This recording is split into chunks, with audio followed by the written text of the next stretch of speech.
This is a wild patch that should absolutely shake up the metagame in Marvel Snap. Let's get into it. They made 4 changes to the Hela deck, all of which change it a lot less than you probably think that they do, because the approach that they've taken to Hela seems to be that they plan on keeping it around but lowering its relative power output, meaning that there should be other decks that are able to overtake it in terms of power output, which I think is fairly clever.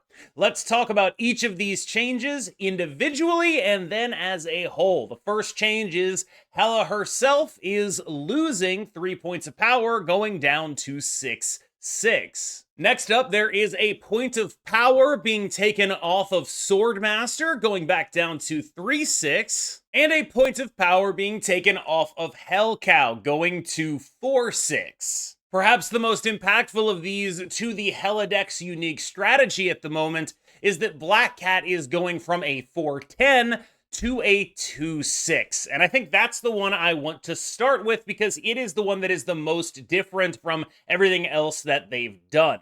The Hela and Swordmaster and Hellcow changes are all just shaving points off of the cards that are doing the unfair things, right? You were previously getting a lot of good bodies that were discarding cards, and Hela's body wasn't bad either, so you were able to sort of effectively have a deck that had a combo finish that wasn't really giving up anything in terms of playing powerful cards that enabled that.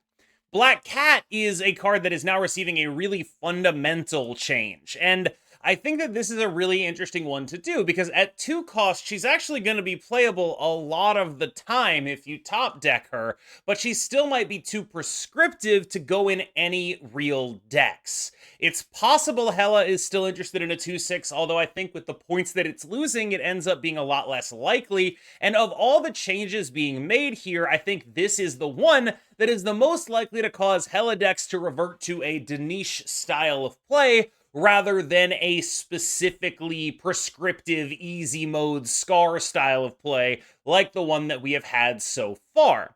Notably, none of the cards other than Hela herself that are being nerfed here are the cards that are being played in that version of the deck, which typically is a lot worse and a lot more skill intensive, but can perform at the same level if you're a very good player. What this should do is give Hela a relative skill cap if it keeps it around at all, which I think is probably a good thing. I do think that it's worth addressing whether or not Hela deserved to be nerfed and the ways in which it was approached as a nerf target. To me, the issue with Hela is not a fundamental issue with her or her design or her card. I'm not mad at the randomness of the placement or anything like that. It just makes me a little less likely to play the deck myself. What Hela's issue is that typically what she does when she is a very playable deck is squash out the middle range of playable decks. What she does is effectively present a deck that does not have a 1-card answer, like Mobius and Mobius is to Mr. Negative, and doesn't even really have a multi-card answer that is reliable. You can do stuff with Fenris Wolf, but once you're playing Fenris Wolf, is that actually going to be enough? It hasn't been recently. Fenris Wolf has actually been woefully inadequate in a Hela meta of his job at keeping Hela down, or at his job of keeping Hela down, I should say. Many other people will point to cards like Cosmo and Eliath as counters. I think that fundamentally misunderstands what a counter is. If your counter is a 50-50 coin flip, it's not countering because countering means you win more than 50% of the time. So I don't really think that that's happening as a reliable counter. It certainly hasn't shown to be a reliable counter. What a reliable counter to Hela is switching your entire deck. And that is, I think, fundamentally the issue that I have with her and many others have with her when you really get down to it. You want to beat Hela, you can play Mr. Negative. You want to beat Hela, you can play Clog. The thing is, this is Marvel Snap, and it's a game that a lot of people have many valid complaints about card acquisition in. And I think telling those people that they can't play the deck that they've invested in because it has a losing matchup into Hela, and they just have to go play a completely different deck because it doesn't have a losing matchup into Hela, I think that's a mistake. And I think that for that reason, the way to attack Hela is actually to make sure that it doesn't go too over the top of stuff, which is what they're doing here. They effectively shaved 5 points off the typical Hela curve and then also took out the Black Cat that they were getting for free a lot of the time. I think that's a smart thing to do, because what you're trying to do with a deck like this is make it so that it doesn't immediately always win against basically any reasonable mid-range output. When Agamotto came out, we talked about the ways in which he raised the ceiling of mid-range decks to make them able to compete with Hela. Lowering Hela's ceiling has a similar effect. It should allow more decks to be playable while also not killing her. Typically, when she's good or one of the best decks, her use case is basically the mid-range crusher. And that means that there are only either decks that go super low, like Clog, or decks that go super tall, like Mr. Negative, that remain having good matchups into her.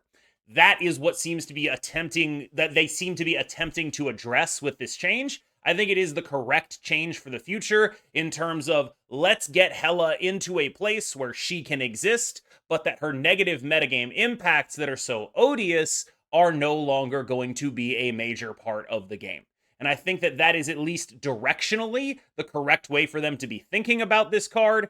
And honestly, even though I am someone who has long said that she needs to get nerfed or reworked or something like that, I do think that at least just understanding that the problem with her is not the card itself, but the metagame impacts and the things that she does is going a long way for me. Like, even though I think it would have been easier to make me like this OTA by just deleting the card or whatever, I do have to give them props for correctly assessing what the actual issue is, the metagame impacts, and trying to make her a more solvable puzzle by a deck that is just putting points on the board the normal way.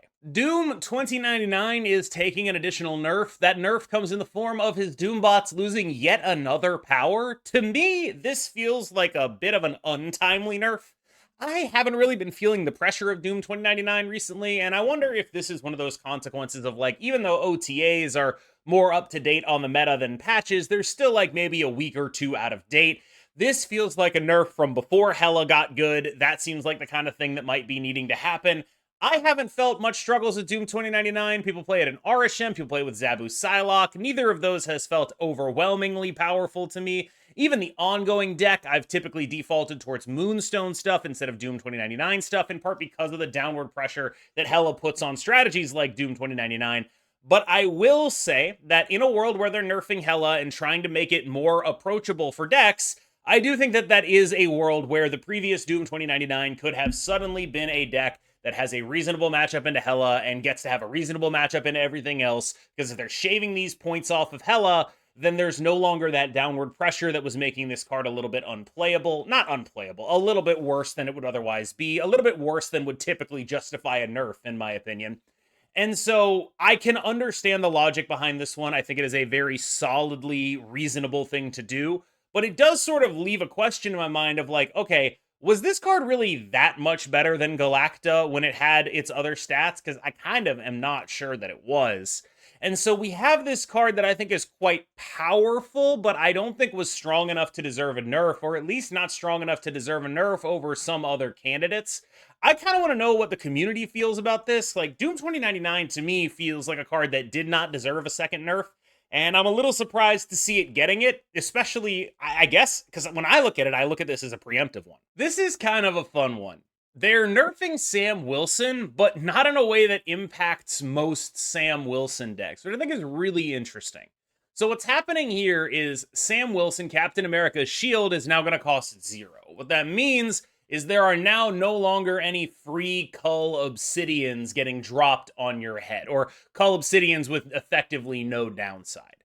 I think that this is a weirdly, like, kind of a targeted nerf at Surtur, and I think it's honestly fairly poorly timed, if I had to give it the kind of description like that, because Starbrand is in the caches, and I think that's the kind of deck that really cares a lot about playing Surtur and playing Sam Wilson and playing, unfortunately, Cull Obsidian thanks to the Sam Wilson. Like, one of my most recent videos is talking about that, and now we no longer have the ability to do that, and now that Surtur is going to have to play multiple one-drops, I don't even know if the deck is playable anymore. It definitely feels like a nerf to a card that was targeted at not what I would target the nerf to the card at. To me, Sam Wilson's been the best card in the game for a few weeks now. And I think that that will remain true even with this change. I do think it's like, I do understand though, because I can see, and they said this in the notes where it's like, we just don't want that to be a thing. We don't want you to be able to free roll Cull Obsidian. We want you to have to actually make decisions about that. We think it's bad that he's letting you free roll Cull Obsidian. We aren't necessarily sure about like the normal gameplay loop of this guy either, is sort of the impression I got, but free rolling Cull Obsidian is just like something I think they find like offensive on a design level. And so I think that that's like, oh, okay, you know what? That makes sense, right? Like if you find it offensive on a design level, I understand getting rid of this. My only worry would be, I kind of think you might have to come back and nerf Sam anyway, because in a lot of, really every Sam deck I'm playing right now, Cull Obsidian's not really that important, so this feels to me almost more like it's going to hit a Skaar deck that hasn't been super incredible recently. It's been good, don't get me wrong, rather than hitting something like what actually it wants to hit, which is Sam Wilson itself. You're still going to play Sam Wilson in every Agamotto deck because having the stuff on the board for your images is really important. You're still playing him in mostly every mid-range deck. As far as I'm concerned, he goes in every ongoing deck. He's just going to keep doing what he's doing. I don't really know how much of his play rate or win rate was related to the Cull Obsidian interaction. I think maybe 4 weeks ago this would have been a lot more justifiable, but right now I just don't think a lot of his power is tied up in the thing that they're changing here, and so I do think that it's fairly likely that he's going to remain in his spot as one of, if not the, most powerful cards in Marvel Snap. Loki is losing a point of cost here. He's going to 1-2, same effect, which effectively gives you an extra draw if you're playing him on 1. This is like sort of the smallest buff they could give him. It would be a much larger buff to actually attach the draw card text back to the 2-2, because then it would be getting you that value basically immediately no matter when you played it or not. As is, this is only a buff when you're Lokiing on 1, but there are going to be decks that are probably interested in that. I can imagine this becoming like a very clear staple in an RSM deck. I can imagine people trying it in non-RSM decks. Loki on 1 feels like it would be a powerful thing to do. Getting that discount, getting your opponent's cards, doing strong stuff, that is legitimately relevant.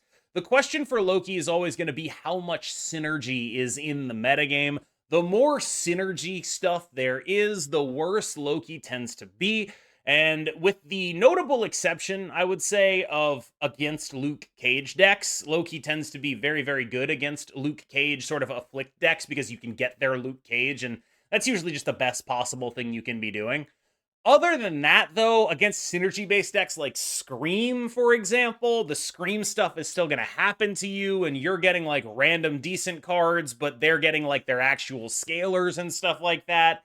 He can be a reasonable card. I don't exactly know how he's going to interact with Agamotto decks either, because that larger deck size feels like there's a greater chance of inconsistency when you play this card. I don't think he'll get the Agamotto cards, is my current understanding of him. So you should be able to just get the beef. But when you think about how an Agamotto deck is built, it's very often built to facilitate the Agamotto cards. It's a little bit of a weird proposition here. I think this is a card that could get meaningfully better with this change. I think going from 2-2 to 1-2 is actually a really big deal. I think it's possible that this becomes like the kind of card you see a lot of, especially if the world gets bogged down in mid-range mirrors and people end up playing this as a sort of mid-range mirror breaker. This is potentially a card that ends up very, very powerful. It's just like, you know, you're always going to lose to Hela. You're always going to lose to Mr. Negative. And you kind of have to play this guy without knowing what your opponent is actually doing a lot of the time, which makes him a little bit more awkward because it's like, what if they are one of those decks where if I play this card, I'm just actually losing? It really sort of front loads his decision-making processes and makes it a little difficult to snap if you don't know what your opponent is playing, because you could just absolutely get one of those decks that you don't get good cards out of, and they are getting good cards out of because their cards work together in ways that your random Loki selections simply do not. I'm interested to see what this guy does. I think he is a much more playable card now, and I think the ceiling on him is actually pretty high, but so is the floor pretty low. A couple of buffs to Thanos, the first one being that he is going to 6-12. I actually really enjoy this because one of the things that I really like about the original conception of Thanos was that he was, with the Power Stone, the strongest card in the game. And so the more that can be true, the more I like it, especially as the stones have started to care more about what Thanos is and what Thanos does. The more I feel like he should be getting to like 22, 25 power. Now at 612, I mean, like, this is suddenly a very interesting 5-drop. Like, this with Time Stone is like a 512 is competitive with kind of the best 5s in the game, honestly. Like, that's not that much smaller than a lot of legitimately good 5s. And so I think giving a buff to the card that you have in hand every single game is actually a fairly relevant buff to Thanos and one of the better buffs they could have done. I'm interested to see how many points they could give him before he gets legitimately good, because Thanos is already like sort of fringe playable, and now the card you start with in your hand is going to be a little bit better. That's always the kind of thing that can really help. This is a 20% buff to the card you have in your hand every single game. I find it hard to believe that that's bad. I don't know if it's going to be enough to make Thanos good, but it is like a legitimately powerful thing to be adding. Like, people talk about buffing this card by like adding a draw back onto his stones. Buffing the card that actually starts in your hand every game might be more impactful. Space Stone is getting an additional point of power. I think this is really interesting because it demonstrates a willingness to balance Thanos stones by something other than the draw, a willingness to move away from the 1-1 conception of stones, with Power Stone being the only 1-3. I think that's really interesting, especially in light of the like future Datamind Infinity Ultron, which creates like Infinity Ultron Infinity Stones, and they're all like 3x, but they're not like all 3-3. There's like 3 1s and 3 4s and stuff like that. And I think that is a good balance approach to take to Thanos. Like, it's almost like they had this unwritten rule that all the stones had to be 1-1, and that made it a little harder to balance this guy. And I think throwing that unwritten rule out is probably a really smart thing to do. And I think it opens the door towards making Thanos be a more reasonably buffable card, because it takes these things that previously weren't exactly levers of balancing the card. The previous changes to stones were all like changing effects because they wanted to keep them all at 1-1, except for Power Stone. Now that they don't feel like they have to do that, I think this is a probably like I see some upside potential in terms of buffs to Thanos in the future, basically. Wolverine going to 2-3. I mean, I love this personally. I think it's great when they buff iconic characters. Wolverine is probably one of the 3 most iconic characters in Marvel. Like, I really can't think, at least from a comics standpoint, I can't really speak to the MCU, but like, Wolverine is that dude.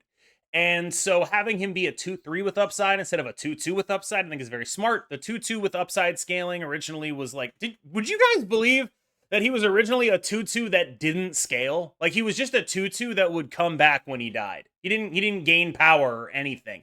He was literally just a 2-2 that did that. Can you believe that? Like, that is actually real. And so that's what Wolverine was in the beta. And this is a vast, vast improvement, and I'm happy they're making that vast, vast improvement, because if anyone deserves it, it's Logan. This is a card that is a little bit iffy, I think, right now, but in a world where Datamind cards like Kid Omega come out, really could make it a little bit better, although I think that's like probably more of a Nimrod card, we'll see. This is definitely a very interesting and reasonable buff to a card. Even though this card is in the early pools, I think it is fair for people to look at this and say, oh, it's better Shocker, as opposed to like the weird tax it was taking for being a 2-2. Like, this is a very reasonable card to have at 2-3 in the early pools, because it is just like going to be a little bit better than Shocker a lot of the time until you get more synergy for it. And I think that that is a good choice here. I appreciate their willingness to buff a card in the early pools, even though it might look a little bit weird next to some of them. I don't think it's that far out of line, and I especially appreciate that Wolverine is getting a little bit stronger. There are 2 changes to Bruce Banner, although only one is reflected in his text box. The other one is that he is going to keep any buffs as the Hulk that he gets as Bruce Banner, which I think is just a very cute little thing to do. The text box change is he's going from 25 to 33% to Hulk out in all caps. One thing I really appreciated was that in the notes, they capitalized Hulk out every time they said it. I really like that. I think this is one of the best text boxes in the game. I'm excited to see what this card can do at a 33% chance instead of a 25% chance. That does mean that you are much more likely to actually get a Hulk out of it if you're playing this guy on turn 2 and then skipping an energy on the remaining turns of the game. You are very much more likely to actually end up with your big boy Brucey over here. The fact that he is gaining power is also relevant because you're likely playing him with high evolutionary, so if your Misty Knight hits Bruce, you no longer feel stupid if Bruce transforms into the Hulk because he will keep that power on carryover. I like this. I think it's a good thing for them to do. I think Bruce is one of the worst cards in the game, and I do think the one worry I have is that I don't really think I want this card to be good, but I do think there is plenty of room between this card being actively good and where this card actually released at. And I hope that they managed to keep it in that range. Okay. Overall thoughts, I think they took the right direction with Hela in the sense that they're not killing the deck as in making it unplayable, but they are damaging the overall output in a meaningful way that is sort of addressing the biggest problem that I have with the deck, which is how it forces you to react to it from a metagame perspective. This should, in combination with Agamotto, ceiling raising, and things of that nature, make Hela much less of a downward force on the metagame and allow more decks to be reasonably playable into it, such that I think the metagame will be a little bit more able to breathe without Hela standing on its chest. I think a lot of people are very lucky that Agamotto was exciting and cool, and people decided to build around it rather than simply playing Hela for the last week. I think that has saved us a great deal of pain, because otherwise I think we would be very, very sad going into this OTA, and we might think that it wasn't enough. I think that that has allowed them to make what I consider actually fairly light changes to Hela, all things considered, with the aim of releasing pressure rather than deleting the deck. I think that is a smart thing to do. The Loki change sticks out as something that could be meaningfully impactful. I'm interested to see what he does as well. That is now an exciting one-drop that could compete with Zabu at the bottom end of curves for mid-range decks. Could do a lot of really unique and powerful stuff, and is a card that has not been good for a very long time, but previous to that has a massive legacy to uphold. Overall, my view on this patch is that I think it is a genuinely good one. I think this is one of the first patches they've made recently where I'm just coming away from it thinking, I like the direction that they're aiming stuff here. I don't see any massive mistakes, although I probably would not have nerfed Doom 2099. And on the whole, I think the way they're thinking about things in this patch and the specific changes they made is generally a smart thing to do, with the one possible exception of hitting Sam Wilson via Surtur. It's just yet another hammer to a deck that I don't really like. Does Surtur really need another nerf? Like, come on, guys. Like, are we just gonna be back in this position playing Sam Wilson? Like, I don't know. That one weirds me out. Where I don't think that's the major problem with Sam Wilson, but maybe I'm off base. They obviously have access to better data than I do. As always, I've been KMBest. Let me know what you think in the comments. I still read all of them, and I will see you in the next one.